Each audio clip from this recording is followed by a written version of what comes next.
Come in. Ah, there you are, Mr. Bartell. Good evening, Doctor. Oh, no, don't get up. You look much too comfortable. Take off your overcoat and come and join me. Well, I enjoyed your story of a scandal in Bohemia last week, Doctor, and tonight you promised us a sequel. Yes, that's right, Mr. Bartell. A sequel that took place over 20 years afterwards, in 1909 to be exact. Sherlock Holmes was living on his Sussex bee farm. It was only in June, I remember, that I received a telegram from the great man asking me to come and spend a long weekend with him. And I'm sure you needed no urging to accept the invitation. None, Mr. Bartell, none at all. I hadn't seen Holmes for some time, and this fact, combined with my rather indifferent health, found me on the eastbourne train a few hours after receiving the telegram. A dog cart was at the station to meet me, and after a brisk drive across the downs, I found myself once more with my good friend. He looked somewhat older than when I'd last seen him, but as he spoke to me, I realized from the keenness of his voice and the sparkle in his eye that Sherlock Holmes would never really be old. After a while, our conversation lapsed into the comfortable silence that kept on me exist only between friends. And then, as the sun was setting, Holmes picked up his beloved violin and began to play some haunting melody. As he lay back, eyes half closed, his long, thin fingers caressing the instrument, a wave of nostalgia swept over me.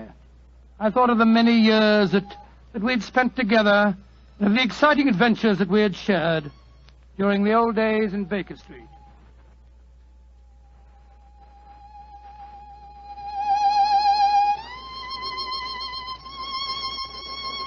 Beautiful. Quite beautiful. Thank you, Watson. You look uncommonly wistful, dear chap. You thinking of the old days? Yes, Holmes. I was. So was I. Oh, well. Those were exciting times, but it's comforting to think that now we will not be disturbed by a jangling doorbell, followed shortly by some poor devil in trouble. Nowadays, my greatest excitements are connected with the segregation of the queen bee and the nighttime proclivities of Charles Augustus, my tomcat. I still find it hard to think of you in retirement, Holmes. Do you ever consider returning to active practice? Oh, I consider it occasionally, and then reject the idea. A man should work only up to the peak of his ability. I'm past mine. Nonsense, Holmes. You're just alert as ever you were. Mentally, perhaps, but not physically. Would you consider handling a small problem in England? Oh, if it's a personal problem that affects you, my dear chap, you know I'll do anything I can. Well, it's not exactly my problem, Holmes, but there was a charming young girl on the train. We got into conversation and... You don't age it in a real chap. You're just as susceptible as ever. No, Holmes, let me finish. She said that you knew her mother quite well. Her mother? Come in. Oh, yes, Devers, what is it? I'm sorry to disturb you, Mr. Holmes. Your man said I might come in. My master, Mr. Lytton Stanley, instructed me to deliver this note. Oh, thank you. He also instructed me to wait for a reply. What confounded impudence. You tell Master that there's no answer to this letter. But he told me I must get a reply, sir. You may tell Mr. Lytton Stanley that I will instruct my solicitors to reply to his message in due course. But, sir... That's all, Devers. You may go. Very good, sir. Oh, what did the note say, Holmes? Read it for yourself. Keep your filthy bees where they belong. One of my guests was stung yesterday. If this happens again, I'll have the police run you out of this place. Good Lord, what an offensive letter. The man himself is even more offensive. He's a retired manufacturer who thinks that his immense wealth entitles him to domineer over the local residents. Oh, but let's not spoil a nice sunny afternoon by discussing him. Please continue with the story of the young lady that you met on the train. Yes, I'd like to. Poor little thing seems in dreadful trouble. I do wish you would help her. You say that she told you her mother knew me? Yes. What's her name? Norton. Irene Norton. Norton? I don't seem to recall it. Oh, but of course! Where is the girl, Watson? She's staying at the Red Lion in the village. Then ring her on the telephone and ask her to come over here as fast as she can. Of course I'll help her. I'm delighted, Holmes, but what made you change your mind so suddenly? Is your memory so short that you can't remember Irene Adler? Surely you haven't forgotten that in the case you called a scandal in Bohemia, I was completely fooled by her? Why, Joe, yes, of course. You always refer to her as the woman. But how does Irene Norton fit into the picture? Irene Adler married a barrister named Geoffrey Norton. Tell Miss Norton to come at once, Watson. She is the daughter of the woman.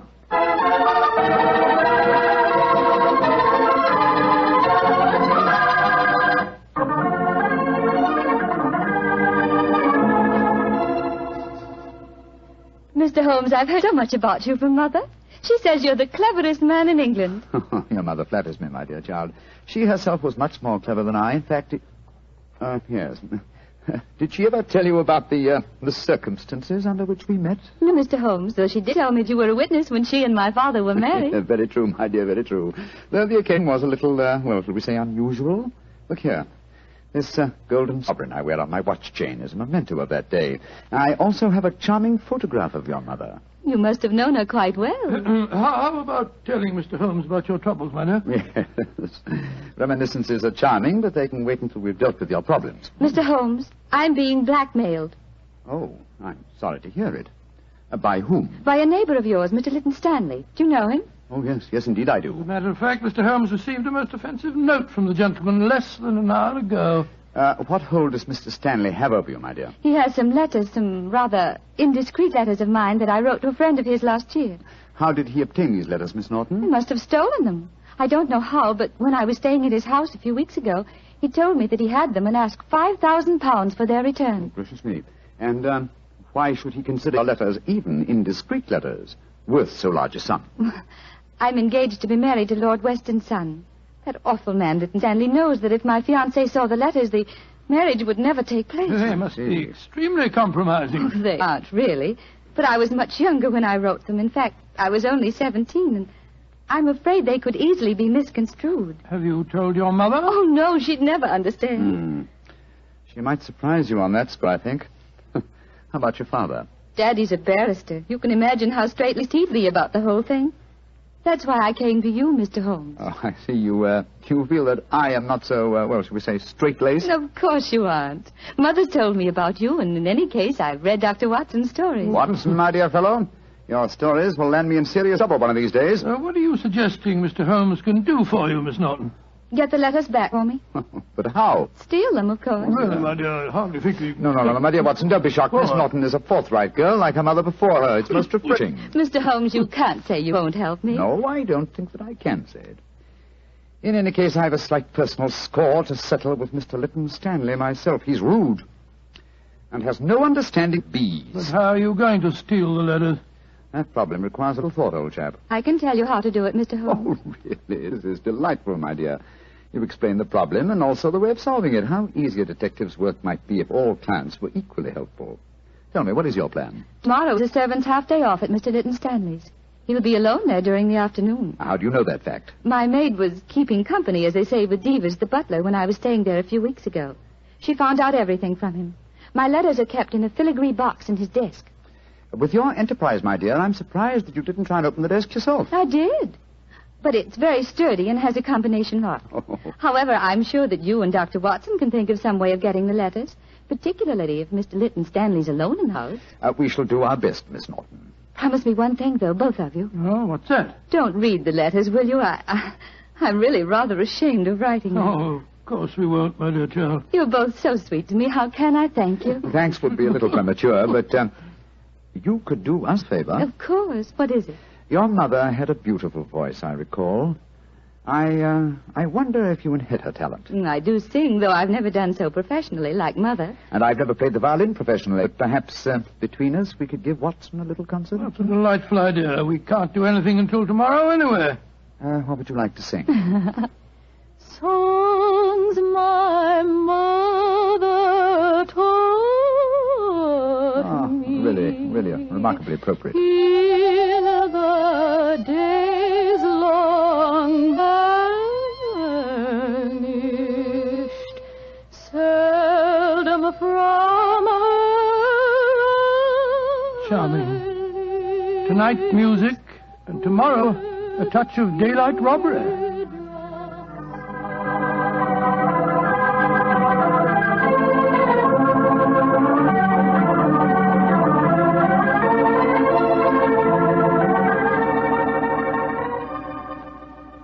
Dear old Watson, your disguise is really excellent. Oh, I must confess I'm a little apprehensive. Hi, old chap. There's no need to be, I assure you. You, as Dr. Hamish, and I, as the Reverend Albee, are calling on Mr. Stanley ostensibly in search of a contribution for my charity hospital that you are in charge of.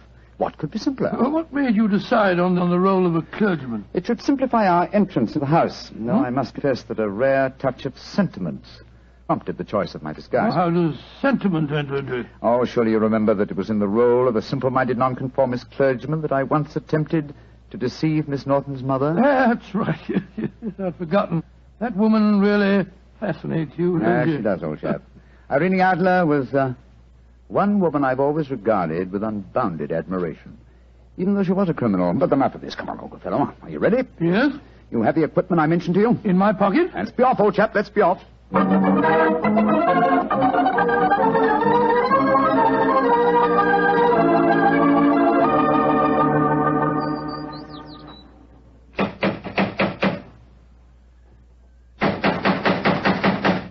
He's home. Why the devil doesn't he answer the door? Come, my dear Reverend Appleby. For a parson, your language is hardly appropriate. I'm sorry, Dr. Hamish. Shh. Here comes someone. Yes, Miss Lytton Stanley. that's my name. Mine is Appleby, and this is my friend, Dr. Hamish. I'm proud to meet you, sir. I've heard a great deal about you. What can I do for you? If we could come in for a moment, I'll explain our mission. Very well. Come into the study. We're raising a subscription list for a charity hospital at Paddlewaite, just across the downs. You're a prominent resident here, and we thought that you'd like to donate a few guineas. I'm really not very interested. I've given as much to charity this year as I can afford. Well, it's a fine cause, sir. I'm giving my medical services 3 days a week, and the Reverend Appleby is donating his services too. Who else has contributed to this fund? All your neighbours, sir. We just came from the bee farm over the downs. The owner, Mr. Holmes, gave us a cheque for 5 guineas. Holmes gave you 5 guineas, did he? Aye, a very nice gentleman, Mr. Holmes. We're proposing to name a ward in the hospital after him. Is this list of subscribers going to be published in the paper? Oh, yes, Mr. Lytton Stanley. I'll give you 10 guineas. 10 guineas. thank you, sir. Very Thank kind of you, sir, I'm sure. I'll get my checkbook. It's in this desk. Quick, Watson. The chloroform. Right. Now, who do I make this check payable to? Order. Hold him still, Holmes. Hold him still.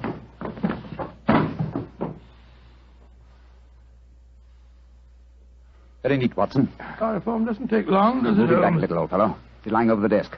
That's it. Is the filigree box in there? Uh-huh. Here it is. Splendid. Holmes, don't open it. You promised that you wouldn't. I just wish to make sure that... Make sure of Who what the- was there, Mr. Sherlock Holmes. Who the... Oh, no, don't move.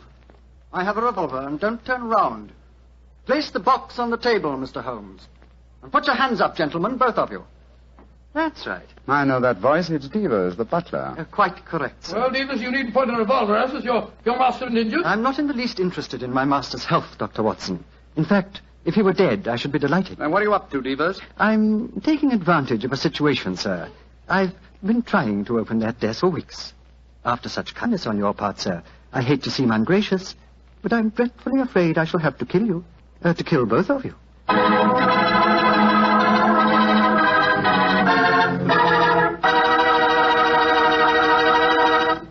Dr. Watson's story will continue in just a second, so I'm just going to remind you that good food always tastes better when served with good wine. And if you like a red wine, say with steak or meat of any kind, you'll love Petri California Burgundy. If you'd rather have a white wine, say with chicken or fish, then by all means get Petri California Sauterne. Oh, and look, if opinion is divided in your family, if some of you like a red wine and some like white, the answer is obvious. Don't buy one, buy two. Remember that, huh? Don't buy one, buy two. But do buy Petri. Then you know it's good. Well, Doctor, that was a fine place to break off your story with the butler pointing a gun at your backs and you and Sherlock Holmes with your hands above your heads. What happened next? I know at least you didn't get killed, or you wouldn't be sitting here in California tonight telling me the story. Elementary, my dear Mr. Bartell, but supposing I take you back in the story to the point where I left off. Well, all right then. Take me back, Doctor. Take me back. Very well. We stood there, Holmes and I, our hands above our heads. As Devers said... I can't tell you how grateful I am that you opened the desk for me. After such kindness on your part, sir, I hate to seem ungracious, but I'm dreadfully afraid I'm going to have to kill you both. Devers, I dislike to appear stupid at such a melodramatic moment, but why is it necessary to kill us?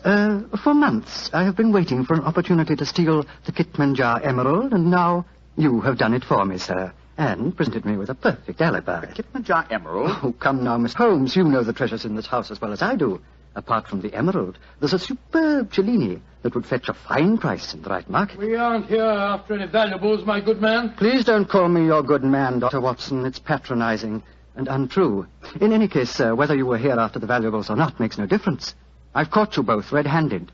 You're completely in my power, gentlemen. You're going to steal the treasures, I suppose, and then pretend that we were responsible. Exactly, sir. I shall kill you both, secrete what objects appeal to me, and when my master regains consciousness, I shall explain that I found 3 men burgling the house, that I killed 2 of them, while the third got away with the loot. Who will be able to doubt my word? To be regarded as a hero. I might even have my salary raised. Watson, I'm afraid this is the end, old chap. What a sordid way to die. Shot in the back like a coward. Divers, at least do us the courtesy of allowing us to face the firing squad, will you? Very well, gentlemen. Turn round, but don't try any tricks. One last request. What is it, sir? I'm beaten, and I admit it. I'm getting old, but in my heyday I've crossed swords with some of the greatest criminals in Europe. My life has been attempted many times, but I've always escaped. If this is to be my swan song, at least give me the privilege of shaking the hand of a man who has at last bested me. Well, sir, I feel that I'm stepping a little out of my station, but I suppose the situation is unusual. I hope you don't object to the left hand, sir. I'll keep the revolver in my right. Very well, Devers. There you are. Goodbye, Mr. Sherlock Holmes. Goodbye, Devers, and my congratulations for... My congratulations for being a fool. Well done, Holmes. Maybe getting old, Watson, but I've not lost my skill at that, too. He went over your shoulder in a flash. Fortunately, the bullet went How wide. is he, Watson? Struck the desk as he fell. Yes, he gashed his head. It's not serious. He'll be unconscious for a while. Good, but I think we'll take the precaution of closing this desk drawer. I don't want him to be exposed to further temptation when he comes to. There we are. Well, shouldn't we get into touch with the police, Holmes? Police? Great Scott, no, old fellow. After all, we're burglars and we're in disguise. 2 facts that would be hard to explain satisfactorily. No, we must back to the bee farm as soon as possible. Yes, I suppose you're right. Miss Norton will be waiting for us there, and we'll tell her what happened. Poor girl, I'm afraid she's in for something of a shock.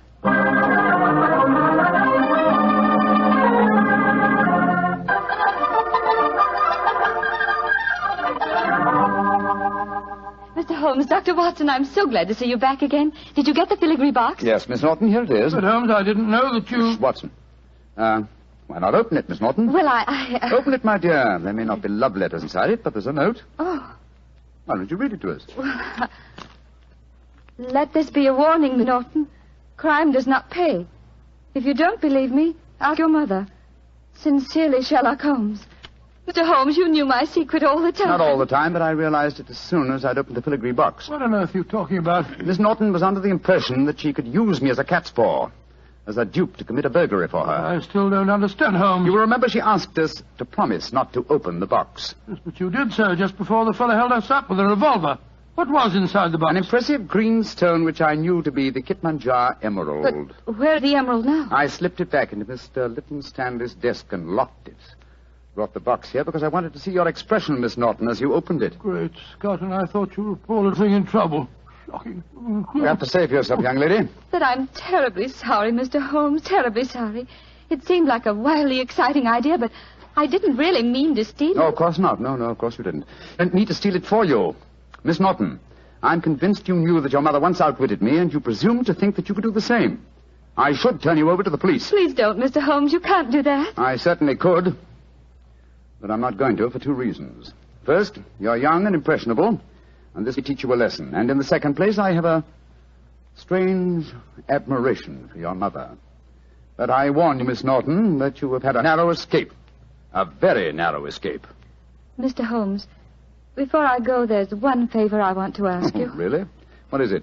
Could I keep this filigree box with your note inside it? It would be a reminder all my life of how we met. What do you say, Watson? Well, it isn't your box to give, Holmes. That's true, old fellow. That's quite true. But I fail to see how we can return it now without disclosing our own share in the attempted robbery. In any case, I don't like Mr. Lytton Stanley. I think we might indulge in a little petty larceny without feeling too guilty. Very well, Miss Norton. You may keep the box. I shall always treasure it. Thank you. Goodbye, Dr. Watson. Don't think too badly of me. Goodbye. Good night, Mr. Sherlock Holmes.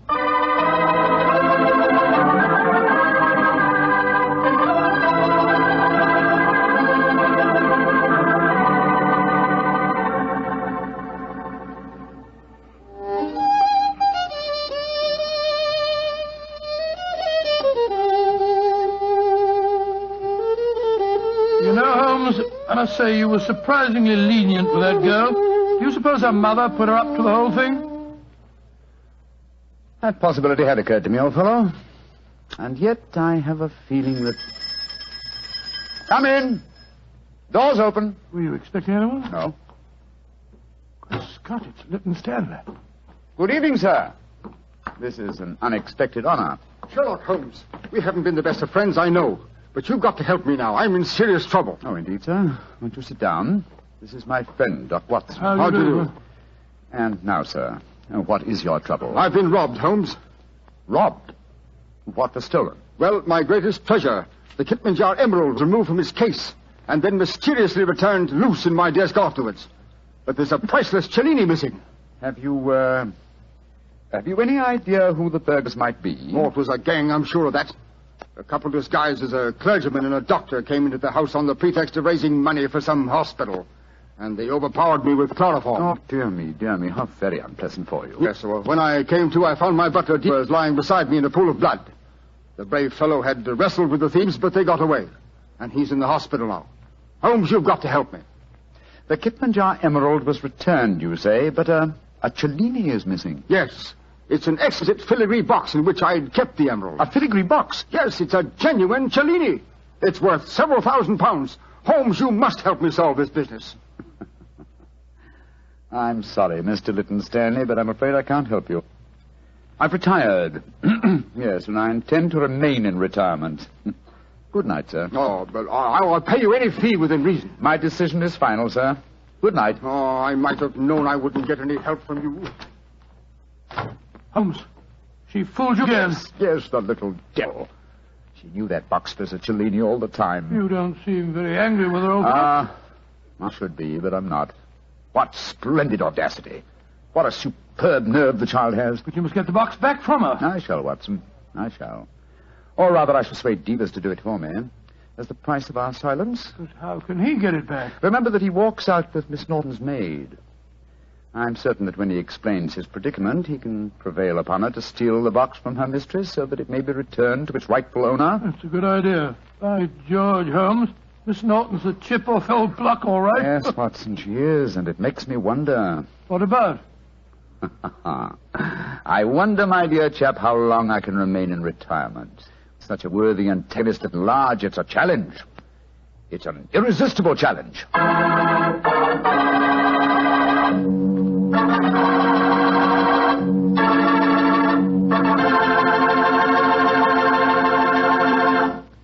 You know, Dr. Watson, I just can't get over the way you and Mr. Holmes let that girl, Irene, was that her name, pull the wool over your eyes.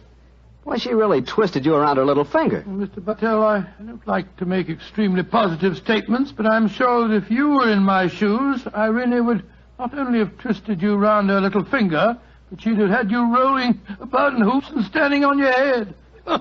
You mean she was that beautiful? Mr. Bartell, she was so beautiful that she'd make you forget all about Petri wine.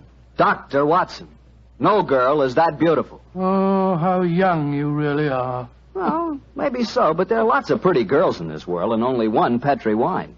That's because there's only one Petri family that's been making wine since the 1800s. And believe me, because the Petri business has always been family-owned and operated, they've been able to hand on down from father to son, the highly skilled art of making fine wine. And those generations of winemaking add up to a lot of experience. The Petri family really knows how to turn luscious California grapes into fragrant, delicious wine. That's why, no matter what type wine you wish, you can't go wrong looking for the label that says P-E-T-R-I, Petri, because Petri took time to bring you good wine. Well, Dr. Watson, what story are you planning to tell us next week? Well, now, next week, Mr. Bartell, is the day before Christmas, so I'm going to tell you an adventure that took place many years ago and involved Holmes and myself in one of the most fantastic Christmas Eve situations in which we ever found ourselves. I think you'll like the story. I call it The Night Before Christmas.